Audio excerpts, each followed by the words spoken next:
Bonjour Anne Orbonnel, merci de nous accueillir chez vous aujourd'hui à Paris.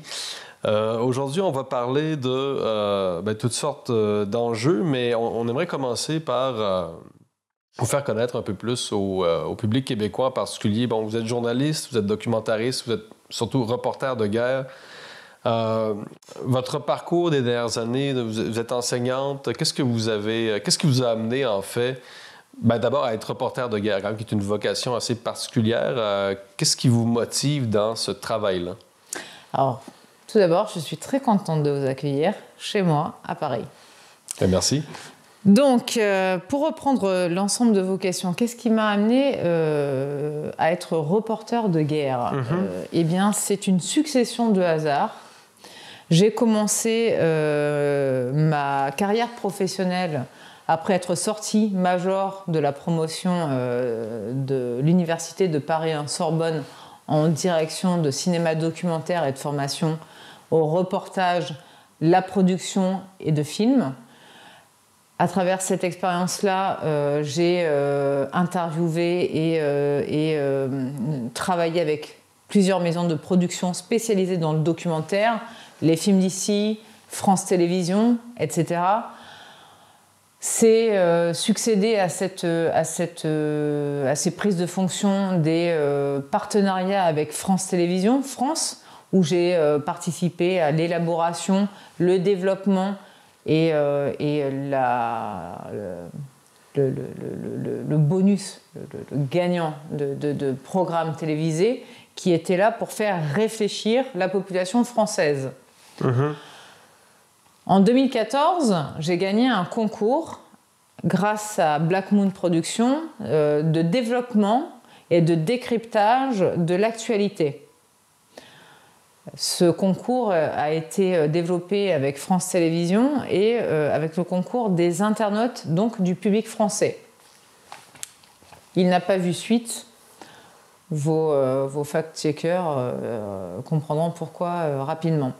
2015, j'ai l'opportunité de partir pour l'Ukraine. Ça faisait des années que je m'intéressais aux guerres, aux conflits, à la géopolitique et à la manière dont les médias et nos croyances, nos stéréotypes, nos manières de considérer le monde sont façonnées. Donc c'est un long processus qui m'a amené à ce travail de reporter de guerre que je n'ai pas choisi, qui m'est tombé dessus, mais que j'adore. Bon, on s'en cachera pas. Bon, vous avez fait l'objet de certaines polémiques pour vos positions, enfin, votre regard sur le conflit en Ukraine. Vous avez fait l'objet de certains ostracismes. Vous avez été... on a essayé de vous canceller, pour utiliser un anglicisme. Vous avez même perdu votre charge d'enseignement à la Sorbonne après 15 ans quand même de loyaux services. Qu'est-ce que ça vous fait quand même de tout ce climat contre vous? Est-ce que ça vous affecte? Never explain, never complain.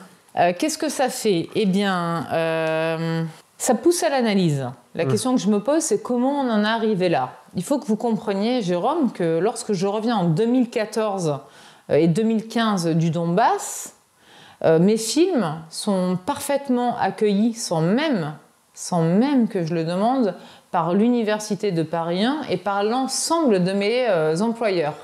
Les films marchent dans les festivals français de niveau catégorie 1. On a un retour presse qui est bienveillant, qui est soutenant. Donc, donc qu'est-ce qui s'est passé entre cette époque-là? Bien évidemment, alors, l'offensive 2014, russe... 2022, ben oui, 8 ans après. Voilà, qu'est-ce qui s'est passé en 8 ans? L'offensive, mais en termes de climat, en termes sur le plan de la liberté de presse, la liberté d'expression... Je n'ai pas de réponse. Je ne sais pas ce qui s'est passé et j'essaye encore aujourd'hui de le comprendre et de l'analyser. Je peux simplement poser des hypothèses. Ce qui a manqué aujourd'hui en France, depuis le 24 février 2022, ce sont des débats contradictoires. Ce qui a manqué en France depuis 2022, c'est la mise en lumière de penseurs et d'hommes politiques qui avaient parfaitement analysé la situation, bien avant 2014. Je pense à Hubert Védrine, je pense à Dominique de Villepin, etc. Ce qui a manqué en 2022, c'est l'espace médiatique permettant non pas de légitimité quoi que ce soit, je parle de l'invasion du 24 février, mais en tout cas de mettre en perspective et de reconsidérer tous les événements qui s'étaient passés depuis 91 et qui étaient inconnus du public. Je répète bien, inconnus du public, et qui permettent non pas de justifier, mais de comprendre ce qui s'est passé le 24 février. Donc on peut parler de régression de la liberté de la presse à partir du moment où il n'y a pas eu de censure, il n'y a pas eu d'emprisonnement, certes, hein, c'est ce qu'on nous dit pour valider le système occidental. On nous dit oui, mais chez nous, on ne va pas en prison. Certes, on ne va pas en prison.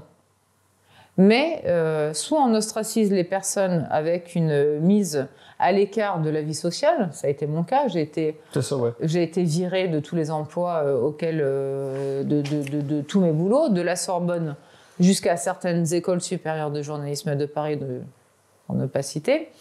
Mais c'est surtout l'omission des questions essentielles. Donc la liberté d'expression, c'est pas qu'elle est remise en cause, c'est qu'elle s'efface à travers l'absence de questionnement de fond. D'un vrai débat. Il n'y a plus de débat. C'est pas de vrai, il n'y a plus de débat. Donc j'y reviens. Comment vous faites pour composer avec ce climat-là, parce qu'évidemment, ça ne peut que vous affecter d'une certaine façon. Ce manque de reconnaissance, d'une certaine façon, de la part du système médiatique français, de certaines catégories de personnes sur les réseaux sociaux, vous avez encore envie de vous battre d'une certaine façon. Vous êtes obligé de vous battre finalement maintenant pour votre place dans l'espace public. Parce que c'est pas facile là, quand même vivre avec ça. Là. C'est-à-dire? C'est-à-dire que vous avez une pression sociale qui vous pousse à vous taire constamment. Le conflit est appelé à continuer. Et vous entendez, et vous retournez d'ailleurs la semaine prochaine dans le Donbass, vous poursuivez votre travail, mais quand même, ça prend une certaine force de caractère pour faire ça. Là. Allez, sans vous flatter. Je suis tout à fait honnête. Je suis rentrée du Donbass, mon dernier voyage dans le Donbass, en février 2022. Quand je suis rentrée en mars, ça a été extrêmement douloureux, très douloureux. J'ai passé 3 mois à m'en remettre.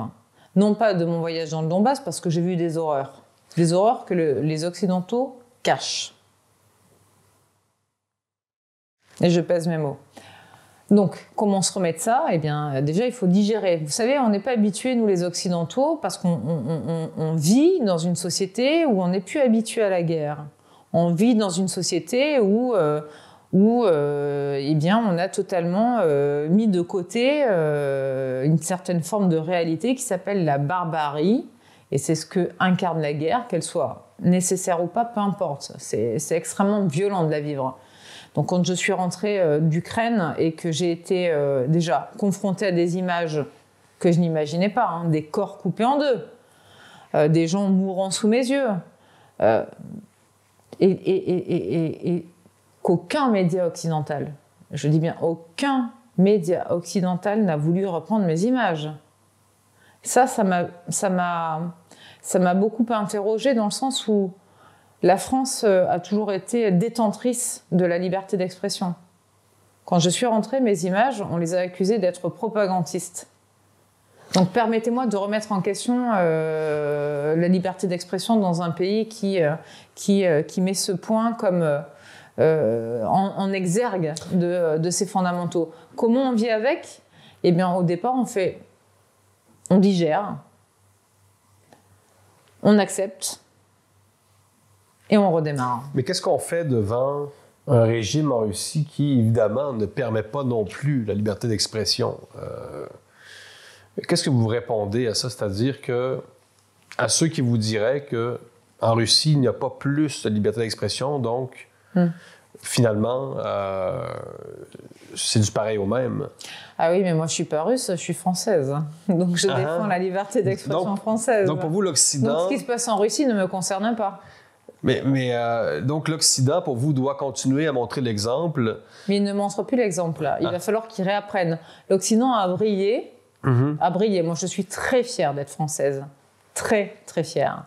On a brillé les 30 dernières années en mettant en lumière des scandales, des analyses, des recherches, des enquêtes, etc. Aujourd'hui, à mes yeux, et c'est extrêmement provocateur ce que je veux vous dire, mais le journalisme est mort en Ukraine en 2014. Français, je parle du journalisme français. Quand je vois que ce sont des personnes comme Hersh qui vont se questionner sur le sabotage des gazoducs et que ce n'est pas la France, alors qu'on est quand même sur le continent européen, je me pose des questions sur l'état du journalisme français. Donc, qu'est-ce qu'on doit faire face à ce qu'on appelle les régimes autoritaires? Qu'est-ce que les démocraties occidentales doivent faire face finalement à la montée de l'Orient, le bloc finalement, le bloc oriental? Qu'est-ce qu'on fait? On continue, on montre l'exemple. Qu'est-ce qu'on peut faire finalement face à des régimes qui, je le répète, ne sont pas non plus des exemples en matière de liberté d'expression, là? Ah non, mais non, ces régimes-là ne sont pas... Enfin, je ne parle pas de régimes dictatoriaux, hein. Moi je parle de régimes autoritaires. Oui, c'est ce que je viens de dire. Je trouve que de donner des leçons au monde entier, à un moment donné, ça suffit.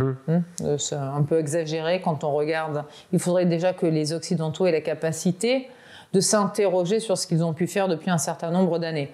Passons. Et tout ça sous le dénominateur de la liberté des droits de l'homme. Donc finalement... Donc qu'est-ce qu'on peut faire? Oui. Déjà, c'est mettre en pratique ce qu'on prône. Hein. La liberté d'expression, le débat contradictoire. C'est une première étape. S'interroger, c'est une première étape. S'interroger, ce n'est pas apporter des réponses, c'est simplement émettre des hypothèses.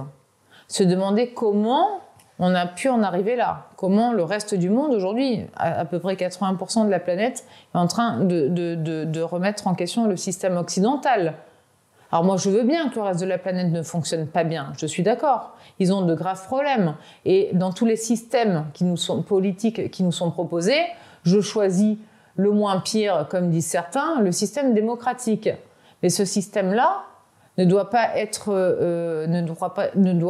exempt de critique. Donc, ce que vous reprochez à l'Occident, finalement... Je reproche rien à l'Occident. Mais c'est son hypocrisie. C'est quand on ferme RT, quand on ferme, par exemple, les chaînes, les canaux russes. Est-ce qu'on fait finalement comme... On adopte finalement les traits de l'ennemi, entre guillemets? C'est-à-dire que... Évidemment. Qu'est-ce qu'on fait d'autre?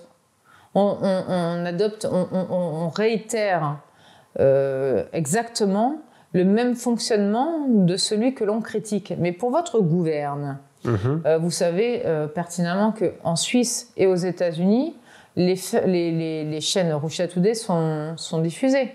Ce qui n'est pas le cas au Canada. OK. Mais c'est vrai parce que... Mais on a comme modèle les États-Unis, n'est-ce pas?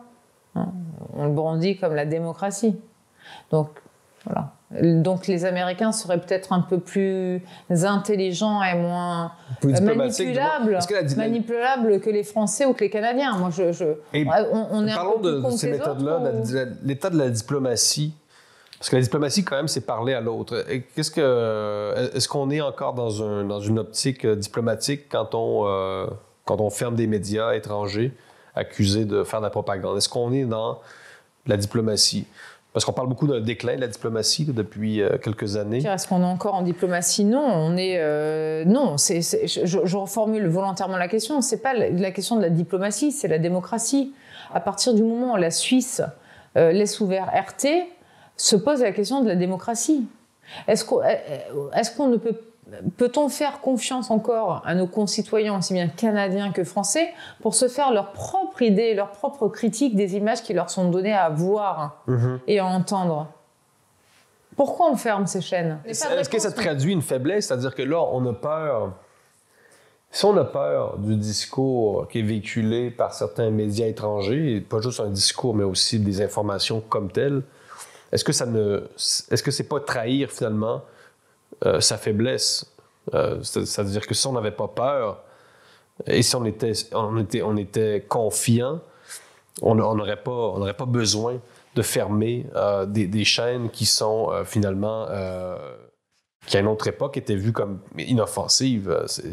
Ça traduit une certaine faiblesse, non? Oui, en tout cas, ça traduit un manque de confiance en soi. Si à partir du moment où on n'est pas capable d'assumer les lignes éditoriales que diffusent des étrangers et qu'on n'est pas capable de se défendre et d'argumenter, c'est qu'on a un manque de confiance en nos propres fondements. Et d'ailleurs, c'est la question qui revient souvent, mais à quel point on est capable de suivre le conflit russo-ukrainien dans les médias? À quel point est-ce qu'on reçoit d'informations de part et d'autre là, est juste? Est-ce qu'on est capable de suivre l'évolution du conflit ou finalement on est à quoi? À 50% de propagande? À combien de pourcents on est dans la propagande? Mais de part et d'autre, là. Est-ce qu'on peut suivre le conflit vraiment? La guerre ou c'est du cinéma? La guerre est une propagande. La guerre est une propagande. La communication de guerre est une propagande, mais depuis la nuit des temps. Ça n'a rien de nouveau. Est-ce que nos auditeurs se demandent là, comment on fait pour suivre le conflit russo-ukrainien, puis je veux dire, le suivre... Alors, je vais vous dire quelque chose d'extrêmement simple. Depuis le début, les plus grands analystes, les généraux les mieux informés, savent pertinemment qu'il fallait respecter les accords de Minsk et jouer la diplomatie, et 2, que les oblasts qui ont été sous référendum annexés à la Russie ne seront jamais récupérables. Et je vous le dis, et je l'assume, aujourd'hui, il va falloir que l'Ukraine fasse le deuil de ses oblasts et de la Crimée. Continuer à envoyer des jeunes Ukrainiens et des jeunes Russes sur un champ de bataille où ils ont 4 heures de vie dès qu'ils sont sur la ligne de front est une abomination.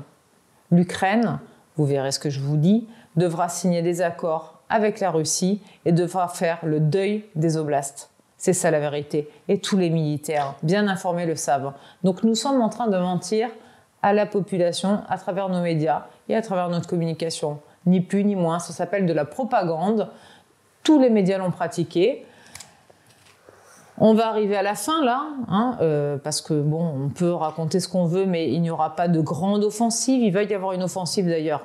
Je vais partir prochainement pour le Donbass. Mais il n'y a aucune surprise. Le Donbass s'est plié. Ce sera russe. Je suis navrée. C'est un constat amer, c'est un constat douloureux, mais c'est une réalité. C'est quoi la prochaine étape? Plusieurs observateurs disent que on fait la guerre à la Russie pour préparer la guerre avec la Chine. On fait quoi avec ça? C'est quoi? On s'en va où avec ça? Une fois que on cède, l'Ukraine est partitionnée, c'est quoi la prochaine étape dans les relations internationales? Ben justement, c'est une excellente question. Moi, je ne sais absolument pas ce que nous sommes en train de suivre. Je ne comprends pas la logique. Déjà, on a nos alliés qui ont fait péter des gazoducs. J'aimerais bien comprendre où on va. Est-ce que quelqu'un dans l'avion là, peut me dire, écoute, notre objectif c'est la Chine, notre objectif c'est Taïwan, notre objectif c'est l'Irak, notre objectif c'est les Russes. On ne comprend plus rien là. Moi, j'aimerais bien que quelqu'un me dise « j'ai compris ». Je vais vous dire, franchement, personne ne sait ce qui va se passer. Personne. Et je pense même que les Américains ignorent totalement ce qui va se passer. C'est de l'improvisation 24 heures sur 24. Les Américains, on s'entend qu'ils n'ont pas toujours été, disons, très stratégiques, là, et... oui, c'est le moins qu'on puisse dire. Disons qu'ils sont assez cow-boys, finalement, en relation internationale. Ils ont déstabilisé beaucoup de pays, ils ont créé des situations assez problématiques. Là. Évidemment, moi, j'en parle avec des généraux. Encore hier soir, je leur demandais, mais est-ce que vous savez ce qu'on est en train de suivre? On suit nos alliés. Ils m'ont dit, mais non, Anne-Laure, on ne sait pas. On ne sait pas qui on suit. On ne sait pas où on va venir. Où on veut en venir, pardon. Donc, Anne-Laure Bonnell, qu'est-ce qu'on peut faire? Comment un média, aujourd'hui, peut se mettre au service de la paix, si on peut dire ça? D'abord, reconnaissons que les médias, depuis 1 an, je parle des médias français, nous ont raconté beaucoup de sottises. Il y a eu beaucoup d'ignorance et d'incompétence. Ça serait peut-être bien que ces médias fassent un retour et, pour une fois dans l'histoire, reconnaissent qu'ils se sont trompés. Et ça serait une belle leçon de déontologie journalistique. Ensuite, comment on peut faire? Eh bien, en partant sur le terrain. Parce que là, vous retournez, on l'a dit au début, vous retournez la semaine prochaine dans le Donbass, la région que vous suivez depuis 2014. Qu'est-ce que vous allez faire avec Libre Média? Vous allez publier des articles, vous allez envoyer des photos? On va innover. À quoi les auditeurs peuvent s'attendre? On va innover. Je ne sais pas ce qui va se passer là-bas, mais soi-disant, il y a la contre-offensive. Donc, je vais voir. Personne ne peut prévoir. C'est vraiment inattendu. Comment vous sentez à l'approche d'un départ ou d'un retour en Ukraine? Vous avez peur? Je suis furieuse. Est-ce que vous dormez bien quand même? Non, franchement, moi, je dors mal depuis. Mais moi, je dors très, très mal. Mais très, très mal. Je me réveille 3 fois par nuit. Depuis votre premier séjour sur le terrain? Ou... Depuis le 24 février. Et ensuite, j'ai jamais très bien dormi. Quand j'étais dans le Haut-Karabakh, etc., moi, j'ai des nuits agitées. Je suis invivable à vivre. Invivable. Voilà, je l'assume. Je pense que les hommes qui ont pu partager ma vie l'ont très mal vécu. Oui. OK. Donc, je dors mal. Je bosse beaucoup, je passe mon temps devant mon ordinateur, je lis à longueur de journée et je m'occupe de ma fille. C'est ça mon quotidien. Puis justement, vous le dites, vous avez une fille. Ça vous fait pas peur pour votre fille? C'est-à-dire que, elle a un très bon papa. Non, mais c'est dangereux. Non, mais quand même, moi, qui suis également père, c'est la première chose à laquelle je penserais. Oui, mais elle a un très bon papa. Ouais. Et si vous arrivait quelque chose, parce que elle serait fière de sa maman. Parce que votre garde du corps, quand même, a été assassiné en 2015. C'est pas des farces. Non, c'est pas des farces. D'ailleurs, ça aurait été bien que nos amis de certains journaux fassent des enquêtes là-dessus, ce qui n'a pas été fait, mais ça a été fait, il faut le reconnaître, par Amnesty International. Qu'est-ce qui est arrivé? Un crime de guerre banal, comme on en a côté ukrainien, côté russe, et dans toutes les guerres. Mon garde du corps a tout simplement été, à un moment donné, kidnappé, parce que nous étions à 300 mètres de la ligne de front, par les forces ennemies, et s'est retrouvé criblé de 10 balles de Kalachnikov dans le dos. Mais c'est classique. Mais c'était pour vous dissuader? Est-ce qu'on savait que c'était votre garde du corps? Quel est le message? Le message, c'est moins il y a de presse, mieux c'est. C'est dans toutes les guerres comme ça. À un moment donné, il va falloir que les Occidentaux cessent de vivre comme des bisounours. La guerre... c'est ce que vous reprochez beaucoup à l'Occident, cette espèce de naïveté, de romantisme. Mais oui, écoutez, l'Occident, ça plane sec. Voilà, puis c'est quand même marrant, ces Occidentaux qui sont de plus en plus anxieux pour toutes sortes de raisons et qui s'imaginent qu'ils peuvent faire la guerre. Ils financent les guerres, par contre, ils n'y comprennent rien. Voilà. Puis est-ce qu'ils veulent la faire vraiment concrètement? Parce qu'on parle quand même de gens qui ont peur des changements climatiques, au sens, on parle d'éco-anxiété, des gens qui sont de plus en plus faibles psychologiquement et qui, à la fois, écoutez, moi, il y a prônent quand même l'armement. Vous voulez pas mettre Alla Poedi, c'est une chroniqueuse LCI, là, dans les tranchées, parce que c'est une Ukrainienne qui, depuis 1 an, est sur LCI, qui a des discours extrêmement belliqueux, haineux et qui n'a aucun respect des soldats, aussi bien d'un camp comme de l'autre. Parce que je remarque que... Ces gens-là que je qualifie de bobos, allez les mettre un peu déjà qu'elles retournent chez elles pour commencer, parce qu'elle est ukrainienne, donc qu'est-ce qu'elle fait à Paris, je me le demande.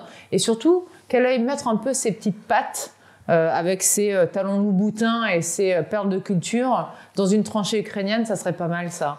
Mais j'ai remarqué souvent, effectivement, les gens qui ont un discours va-t-en-guerre sont souvent ceux qui, à la fois, entretiennent un climat d'anxiété. Écoutez, je trouve qu'elle a un très beau brushing et un beau rouge à lèvres. Donc, à la Poédie, je vous invite, comme BHL, votre confrère, à aller vous battre avec Eindhoven et compagnie. Mettez les mains dans le cambouis, faites la guerre, envoyez vos enfants, allez-y.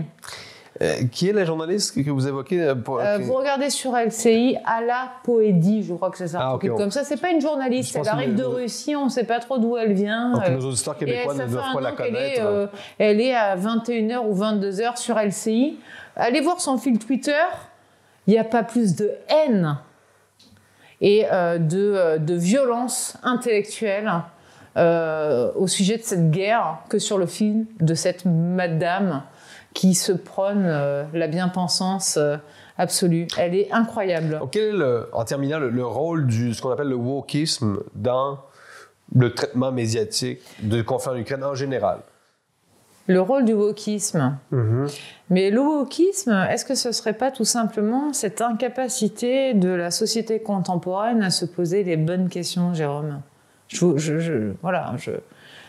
Mais quelles sont ces bonnes questions? Parce que sous le drapeau du wokisme, finalement, on se rend compte que les gens sont devenus extrêmement binaires. Puis la crise sanitaire, il ne faut pas l'oublier. La pandémie a été l'occasion, évidemment. Un ravage. Un manichéisme. C'est le sujet d'une autre émission. Ouais. Non, mais ça, on peut reparler de ça parce qu'effectivement, à Libre Média, on suit ça d'assez près, les séquelles du sanitarisme.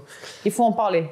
Mais là, le wokisme, c'est autre chose. J'ai l'impression, moi, le wokisme, je le vois un peu comme un piège. Parce que grâce au wokisme ou à cause du wokisme, eh bien, on est devenu binaire. Alors qu'il faut être non-binaire, apparemment. Ah ouais, c'est tout. Voilà, on est dans le paradoxe absolu. C'est pas bien ça, le binarisme. On a oublié de considérer le réel comme extrêmement complexe. Et aucune société n'arrive à correctement imaginer son futur sans avoir appréhendé son passé ni son présent. Aucune.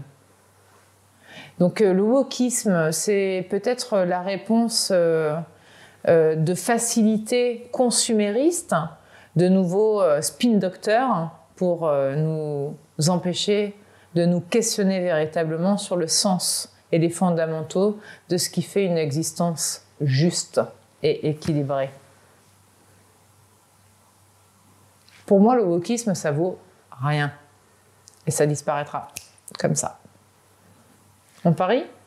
Rendez-vous dans 10 ans. Le wokisme, c'est dead. Terminé. On n'en parlera plus. Pourquoi? À cause du retour du réalisme, en raison de la réalité parce que c'est une qui nous frappe, qui frappe l'Occident. Le wokisme, on parle de retour du tragique. Bon. Le wokisme, regardez un peu autour de vous, mais c'est une farce.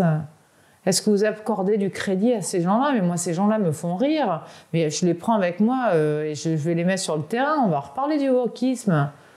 Donc, le transgenrisme n'a pas la cote dans les tranchées, quoi. Mais enfin, c'est une blague. Dans 5 ans, on n'en parle plus. Enfin, faut arrêter le délire. Parce que quand même, attention, l'armée canadienne a une politique officielle de promotion de la diversité sexuelle. Oui, amenez-les sur le terrain de guerre. En partie, d'ailleurs, amené par McKinsey. Hein. Écoutez, très bien. Mais moi, ce que je vois, quand l'armée française appelle des jeunes à être recrutés dans l'armée de terre, pour ne citer qu'elle, eh bien, c'est des images de mecs, et vraiment de mecs qui sont mis en lumière. Là, je ne vois pas trop de wokisme ni de LGBT. Alors, je précise, pour avoir travaillé avec France Télévisions sur la question de l'homosexualité, que je n'ai rien contre les homosexuels. Bien au contraire, je les ai soutenus. J'ai appuyé leurs demandes. Mais le wokisme est une dérive de non-sens. C'est la stupidité incarnée, Jérôme.